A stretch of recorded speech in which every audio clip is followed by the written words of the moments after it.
Step into the world of power, loyalty, and luck. I'm gonna make him an offer he can't refuse. With family, cannolis, and spins mean everything. Now, you wanna get mixed up in the family business. Introducing The Godfather at ChumbaCasino.com. Test your luck in the shadowy world of The Godfather slot. Someday, I will call upon you to do a service for me. Play The Godfather, now at ChumbaCasino.com. Welcome to the family. VGW Group. No purchase necessary. Void where prohibited by law. See terms and conditions. 18+. Hello and welcome. It is Eric Erickson here. I am back from vacation. Those of you who are back in the office, glad to have you with me. The phone number, if you want to call in, 877-97-ERIC, 877-973-7425. You know, it's one of those crazy things.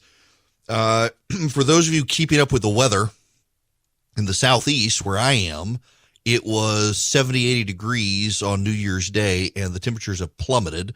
All up and down the eastern seaboard now. There's snow down to the northern suburbs of Atlanta. And not where I am. I'm south of Atlanta, and it's blue sky and cold. We got a lot of rain, but no snow. My kids are very disappointed.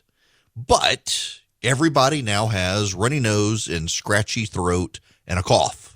And everyone up and down the eastern seaboard of the United States like, do I have COVID? Do I have COVID? My wife and I, of course, we apparently, allegedly, I am told I spent most of Tuesday in an emergency room. One day, maybe I'll remember. And it was like, do we have COVID? Do we have COVID?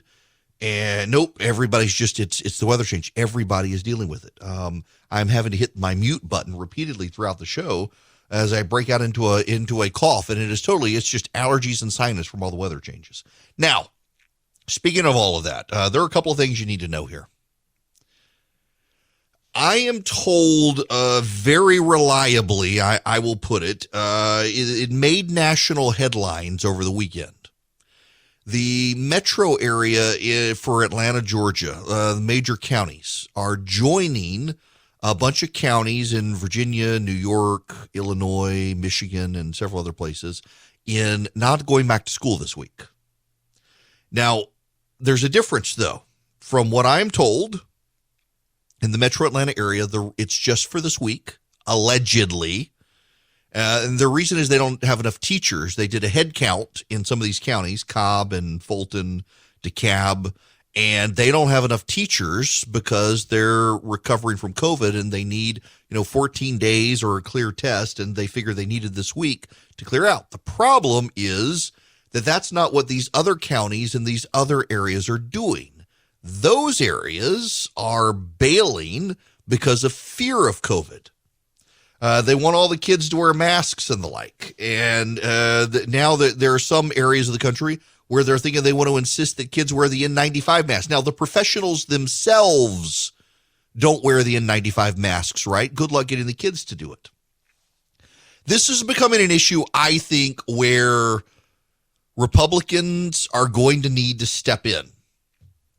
Out of South Africa, 63% of patients hospitalized had incidental COVID in South Africa. Of those with COVID, incidental COVID is the virus exists in their nose, but is not all over their body, is not infected their body. Apparently, the Omicron variant has a harder time infecting people's lungs like standard COVID.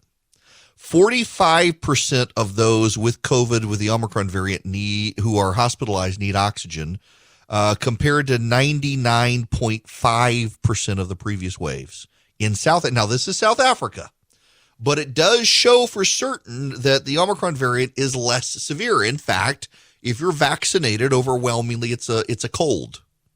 It presents as a cold. The coughing, sneezing, all the things that I'm having, but I don't have it. That's why everybody's concerned now. And apparently you don't lose your smell. You don't lose your taste. It's a cold. The common cold is a coronavirus. COVID and a common cold are of the same viral type, a coronavirus.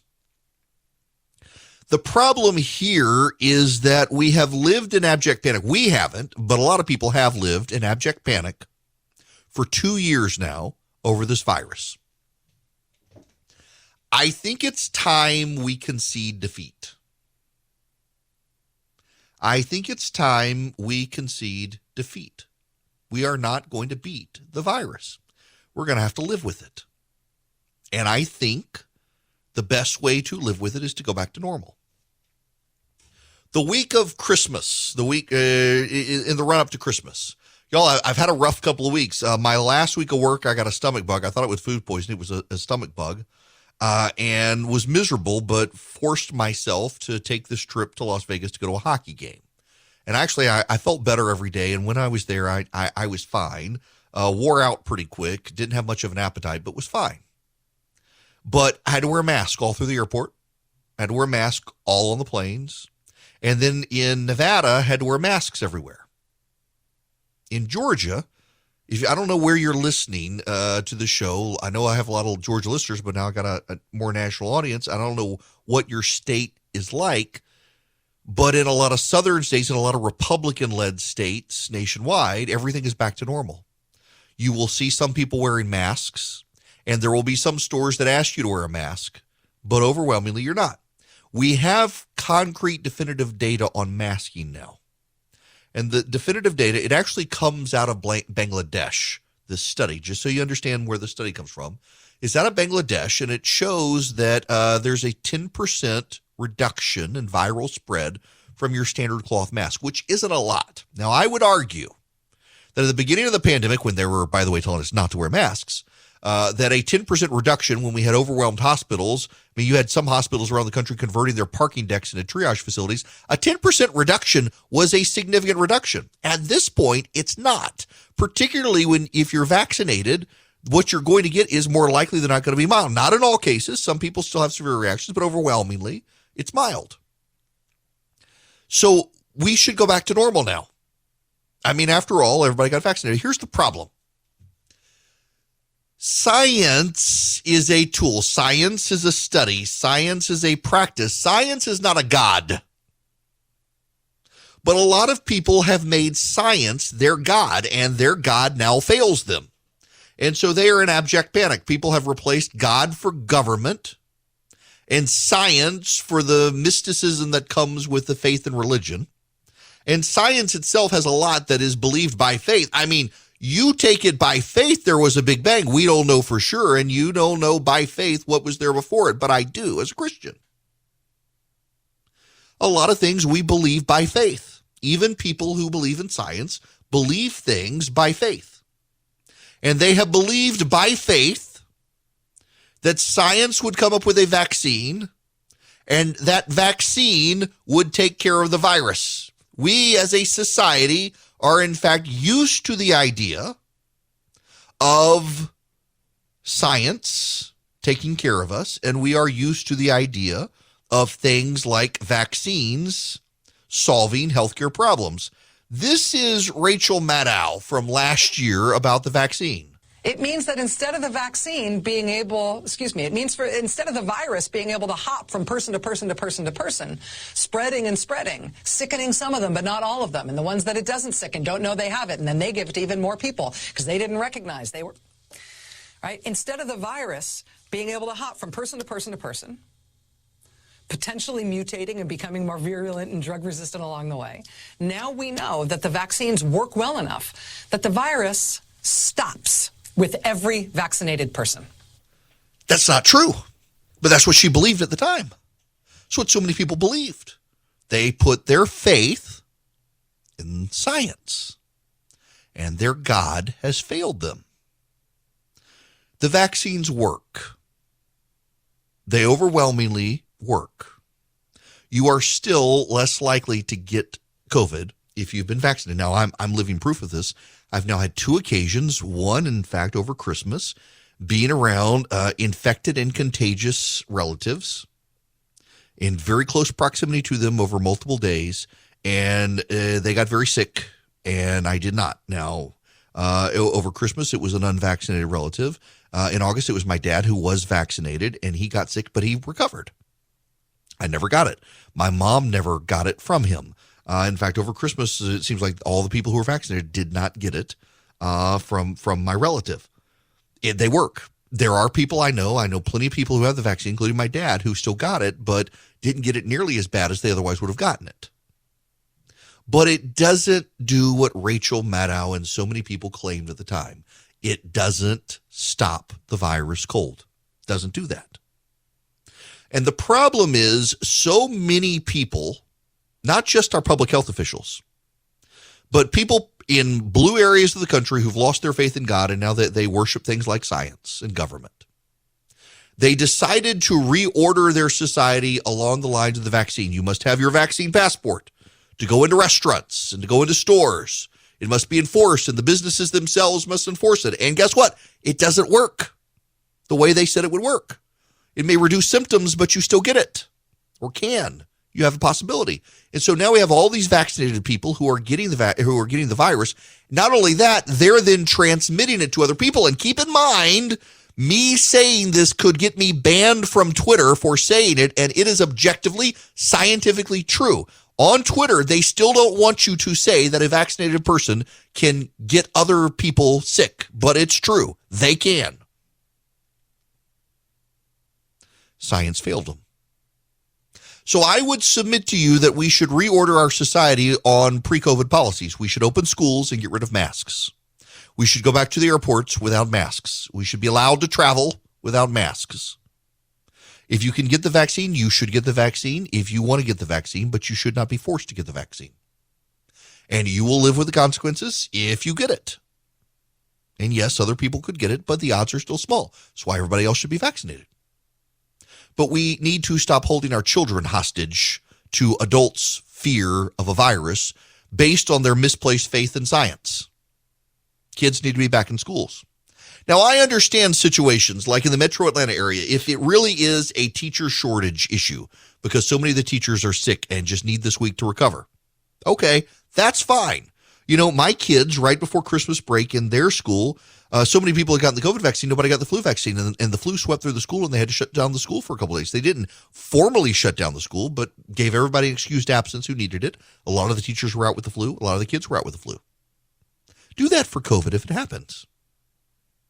Treat it like the flu. But to go remote indefinitely, as some counties and blue states are doing, puts kids further behind. We know the psychological toll now. We know the psychological damage. It boggles my mind. It makes my head hurt that we're still having to have these conversations. January 3rd of 2022, we're still having to have these conversations we were having at the beginning of last year about prolonged shutdowns of schools. It's bad for kids. It's bad for parents. You know, one of the interesting side effects of this is it is causing Black and Hispanic voters to move to the GOP. It is now becoming something you can measure in the polls, people moving to the GOP over school shutdowns. It is a winning issue for Republicans. Republicans around the country should start supporting school choice. Overwhelmingly, I saw a poll conducted in Georgia over the last few weeks. I forget the exact date of it. I don't have it in front of me, but it was a poll that showed that overwhelmingly parents now support the idea of public money following kids to the school of their choice as opposed to just going straight to the public schools. The teachers' unions and progressives and Democratic politicians have ruined people's support for public education by shutting them out of public education. And the deep irony here is that over the last couple of decades, public schools have been the place for progressives to indoctrinate kids. And now they've shut those kids out of the schools, and the parents want to send them somewhere to get a good education. The parents, by having them at home for so long, watching the kids on their Zoom calls with their teachers, have realized what crap education so many of them are getting. They want their kids to get a good education somewhere where they actually are educated, not indoctrinated. Republicans in this nation should lose their ability to hold office if they do not look at all of this data and decide now is the time for, and don't decide now is the time for school choice. Republicans around this country need to seize this issue and say, you know what, parents, we're going to create an entitlement for you.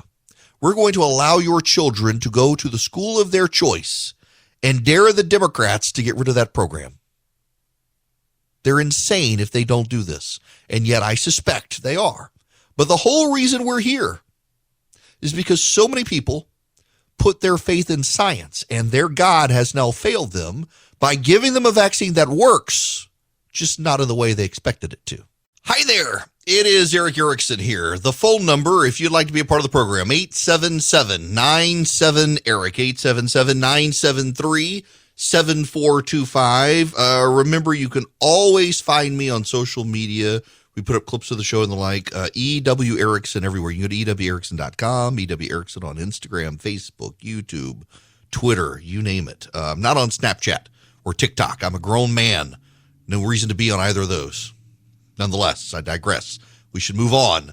Eric Adams is the new mayor of New York City. He is perpetuating for now the vaccine passport in New York. But he was interviewed over the weekend and said there's no way he's shutting down New York City because of the Omicron variant, that we have to do a balancing act between healthcare and other care. It was actually interesting to see him do this and to say this because it is a relevant, necessary point that I think so many people miss.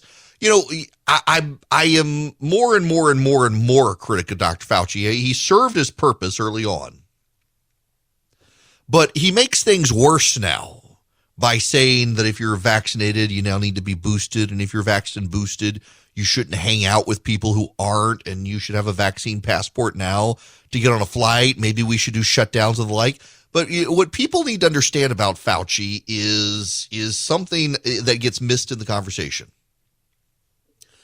Dr. Fauci on television these days in his interviews, I think, does a disservice to dealing with the virus and keeps people in panic mode. But what people miss is that that's his wheelhouse. Dr. Fauci is a epidemiologist, virologist. He's in public health. His job is that. And what so much of the media misses, what Dr. Fauci himself misses, is that while we need to deal with public health, it's not the only thing that must be dealt with. There is a balancing act. You've got to balance public health with the economy. And you got to balance the economy and the public health with mental health.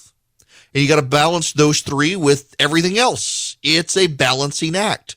You can't let one bureaucrat whose wheelhouse is one thing dominate the discussion, because believe it or not, the discussion is actually multifaceted.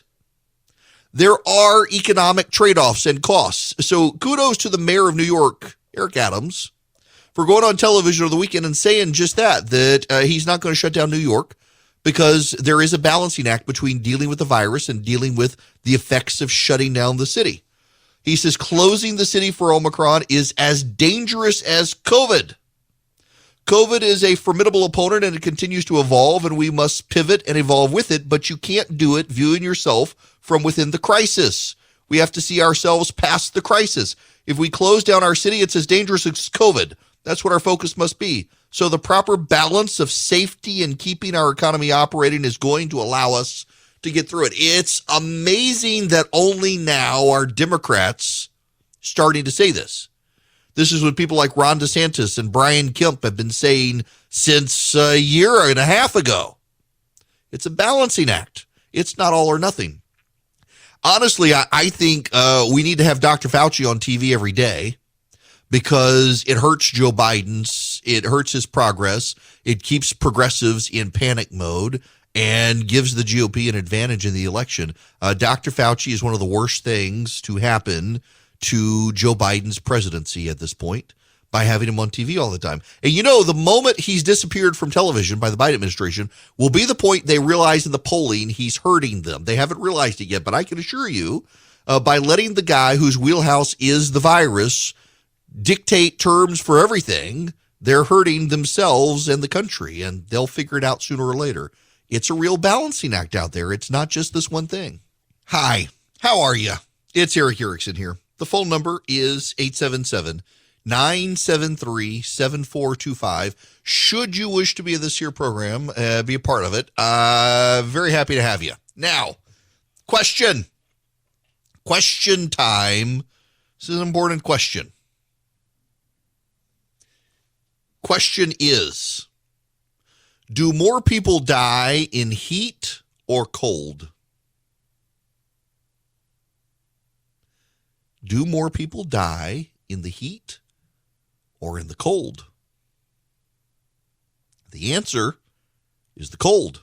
More people die in cold globally than die in heat. People are much more able to sustain themselves in the heat. Now, I realize that the media very much plays up the heat wave deaths. In Europe, for example, when there's a heat wave, you will have massive headlines nationally and internationally about all the people dying in their homes because they don't have air conditioning and they die. And every summer, when there's a heat wave in the southern United States in particular, you have lots of stories about deaths from the heat.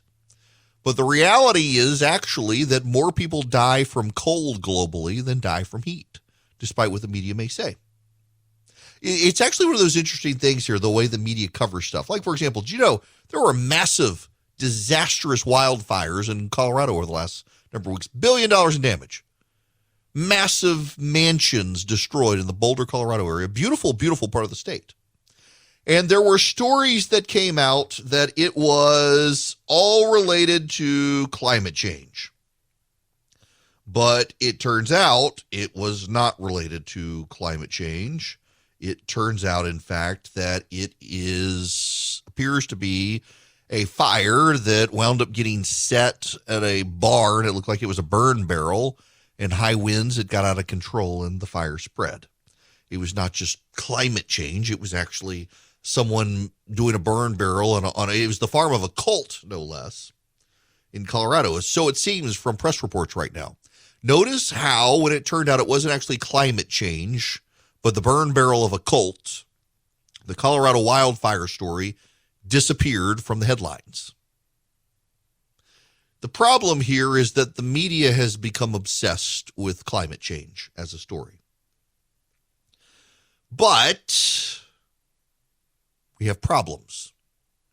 Because as the media and progressives have dictated coverage of and opinions on climate change, they are pushing us rapidly as a nation and as a world toward renewable energy in forms that are not sustainable. So I've talked about this before. It's worth resetting on this. What is baseload power? Baseload power is the power that if there's a spike in usage, you can get that power to customers very quickly so that you don't have blackouts and brownouts. So in other words, nuclear power and coal-fired power plants are baseload energy because you can add that to the power grid very quickly. Solar and wind are not baseload power. Why? Because solar doesn't work at night and wind doesn't work when the wind's not blowing.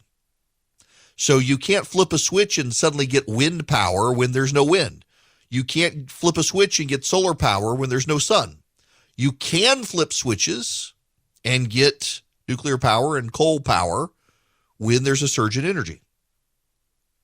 But around the world, including in this country, more and more governments are deciding we got to get rid of coal power plants, and they're not adding nuclear plants. They're adding solar and wind. We saw this happen in Texas. In Texas, the windmills froze. Now, I've gotten angry emails from a couple of environmental activists who heard me talk about this months ago, who said that the problem in Texas with windmills is that those windmills froze because they didn't buy the ones that had heaters in them.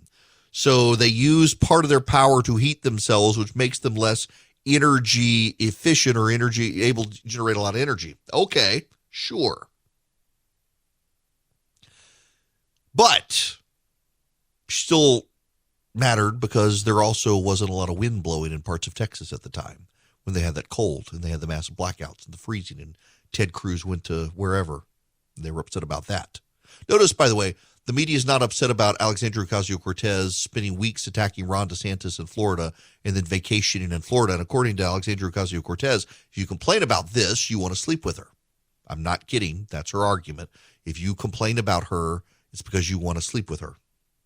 Wow. She attacked Ron DeSantis, said he was AWOL, and in fact, he was with his wife for cancer treatments. And she went to Florida and was photographed in multiple locations without wearing a mask after demanding mask mandates. The hypocrisy. Democrats and environmentalists are major hypocrites on this stuff. Now, Philip found this story. Doomberg, he is a expert on energy. He has this piece. It says, consider Boston, Massachusetts, the unofficial capital of New England. New England consists of 6 states in the U.S. Northeast: Connecticut, Maine, Massachusetts, New Hampshire, Rhode Island, and Vermont. Given its northern latitude, the citizens of Boston experience cold and sometimes brutal winters, but more reasonable summers. Globally, far more people die from exposure to cold than to heat, and this makes winter energy policy especially consequential. Now, he has a chart where he's plotted the daily average high and low temperatures for Boston and overlaid the thermal comfort zone for easy reference. Now, what is the thermal comfort zone? The thermal comfort zone is the technical phrase to describe the human need to maintain reasonable temperature and reasonable humidity. It is presumed to be between 67 and 82 degrees and 30 to 60% humidity. And we spend an inordinate amount of public and private money to generate that thermal comfort zone. Not surprisingly, the coldest months of the year are December, January, and February. During those months, an enormous amount of energy is consumed as the population of Boston seeks to achieve thermal comfort. And the amount of energy needed to do this is bounded by the laws of physics. It scales with the delta from the thermal comfort zone, and as a practical matter, the tactics deployed at the extremes are highly inefficient. Now, to break all of this down, they're taking nuclear power plants down in New England. They are reducing it. In 2019, the Pilgrim Nuclear Power Station was shuttered, leaving New England with only 2 nuclear power facilities and no plans to build more. More urgently, virtually every attempt to expand the natural gas pipeline infrastructure has been delayed, blocked, or abandoned. Just last month, voters in Maine killed an electricity transmission line project that would have brought renewable hydropower from Quebec to Massachusetts. The irony here, the situation in New England, is it sits only a few hundred miles from the most prolific natural gas producing region on Earth, the Appalachian Basin. According to the U.S. Energy Agency, if the region were a standalone country, it would be the 3rd largest natural gas producer in the world in the first half of 2021, behind only Russia and the rest of the United States. And yet, by refusing to build pipeline infrastructure, New England has opted out of sharing in its critical domestic bounty. If any thought leaders from the region are reading this, we would like to put out this handy guide to solve your regional energy problems. Build natural gas pipelines. That's it. This is a problem. To get natural gas to New England, in large part, you have to ship the natural gas on ships. And their infrastructure can't keep pace with the energy. Now, keep in mind, why did they go from talking about global warming to climate change? Well, the reason is because of things like what's happening on the eastern seaboard right now. You went from 80 degrees to 20 degrees overnight in some parts of the country. Some parts of the country went from sunny New Year's Day to snow and below freezing temperatures all day. Climate change, they started using it because it doesn't mean the whole world is getting hotter, although they say it is. It means that there are more extreme climate events now. You have more intense hurricanes. You have more intense winter storms. You have more cold in the wintertime and more hot in the summertime. And the whole thing gets out of whack. There's no balance. Now, with climate change, if you buy into their theory of climate abnormalities and rapid changes, well, you need more baseload power. And the result of the environmentalist movement is to make sure that we have no more baseload power.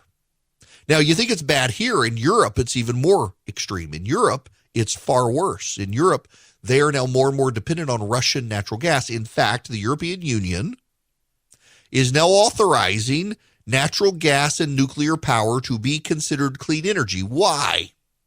Because in Europe, they give incentives to invest in clean energy. And so companies more and more are only investing in wind and solar power, and it's causing all sorts of problems for the European power grid. So the European Union has now decided nuclear and natural gas are appropriate clean energy sources so that people will please, we beg you from Europe, invest in nuclear reactors and natural gas. But environmentalists are outraged. Environmentalists are appalled. They're horrified in this country and in Europe that the European Union would do this. Why? because they say nuclear power isn't really clean energy. It produces waste. Now, there are reactors, by the way, breeder reactors, that minimize the waste. They don't want to talk about those. But also, they don't like that natural gas produces carbon dioxide emissions. But natural gas produces far less than a coal-burning plant. The bottom line here is that environmentalists in the United States and abroad want us to freeze to death. They don't want to say it. They don't want to admit it. But keep in line, the underlying tenet of the environmentalist movement is there are too many of us. The environmentalist movement ultimately is a Malthusian-based organization, apparatus, movement that believes there are too many people on planet Earth, and we are the cause of all of Earth's problems. So if we all freeze to death because there isn't enough power out there, they're okay with it. They can't talk about it publicly. They would never say this publicly. In fact, they would condemn me for telling you the truth of the matter asserted. They want less of us. And so if we freeze to death in the wintertime, they're okay with it because there will be less mouth-breathing, carbon-polluting human beings. The whole problem here, though, is that society is not going to be down with their solutions. New England is more likely than not this winter going to start feeling the effects, as Europe is feeling the effects right now of not having enough power on the power grid. They all pointed at Texas and they laughed at Texas. They love to mock Texas. They mocked Texas for all of Texas's problems with that anomaly power outage, but it's becoming a de facto thing in California, where power outages happen all summer long in the heat. And it's becoming more and more of a thing in Europe as well. It's going to become a problem in New England as well. The environmentalists and the NIMBYs, the not in my backyard people, are opposing pipelines, and they're opposing nuclear power. And the environmentalists are more and more talking about terrorism as a way to stop it all. There's going to be a backlash to the environmentalist movement. This is the deep irony of it. I can see it coming. I can see it happening. You can too. That you're going to get more and more people out there willing to go against them and invest in coal plants and nuclear plants and natural gas pipelines and the like, all in response to their increasing violence. I can see it happening. People aren't going to back down on this. You know why? Because people want to live, and they want to live comfortably. And the way you live comfortably is with power to run air conditioners and heaters, not to throw wood in fireplaces like the environmentalists would have you do, which, of course, would produce carbon. I can see this coming. They don't seem to be able to see it coming, but I'm telling you, it's going to happen. By the way, you know one of the great groups out there that fights for common sense in courts for conservatives, for Christians and others, and I don't know that they've gotten any of the energy litigation out there, but they have a lot. Good social conservative group, good Christian group, Alliance Defending Freedom. It's one of the few legal nonprofits in the country that actually racks up wins in state courts and federal courts for conservatives and Christians. When I was a lawyer, I volunteered to be an ADF lawyer, and rarely did I have anybody come to me. There were a couple of weird random cases, things that are now just stuff that happens all the time, but didn't happen then. Now, since leaving my law practice, I've spoken at their events. I've gone to their events. I've been to their training sessions. They teach lawyers and pundits how to talk about complex legal issues in a way that you can understand them. Now, I'm glad to have them here as an advertiser, as a sponsor of the program. I'd be supporting them anyway. I've been a long-time donor to ADF, and I hope you'll consider it as well. I would really encourage you to support them. Alliance Defending Freedom takes your donations and uses them to help those who can't hire lawyers, hire the very best lawyers to fight for freedom at the highest court all the way down to the local level. Now, here's the thing. They had a matching grant last year, and the donor has continued the matching grant into this year. So every dollar you give will be matched by a donor to ADF to help their defense of freedom. What you do is go to adflegal.org/Erickson, adflegal.org/ERICKSON, adflegal.org/Erickson. Go help ADF because they help so many good people around the country, but they need your help to give that help. Poor old Marjorie Taylor Greene. She got booted from Twitter, banned from Twitter. This is the Congresswoman, what is it, the 14th Congressional District in Georgia. And at the same time she's being banned from Twitter, QAnon has come. Now, she was a QAnon adjacent member of Congress. She repudiated some of what they believe, but had on the campaign trail echoed a lot of what they said. But now QAnon is coming for Marjorie Taylor Greene for, of all things, owning stock in pharmaceutical companies that are tied to COVID vaccines. This is the weirdest thing. So I follow on social media different accounts for people. I'm sure one day someone's going to do a hit job on me for following these accounts, but I try to keep posted on keep up to date on what some of the fringy left-wing wackadoodles and fringy right-wing wackadoodles do. And the QAnon people are in that camp of wackadoos, and I follow some of them, and I've noticed one of the accounts I follow going at a prominent QAnon account going after Marjorie Taylor Greene for owning stock in pharmaceutical companies, as if somehow it's another thing. One of the worst things I think that has ever happened in this country is, it wasn't in the book, All the King's Men, about the Watergate break-in, the Woodward and Bernstein book.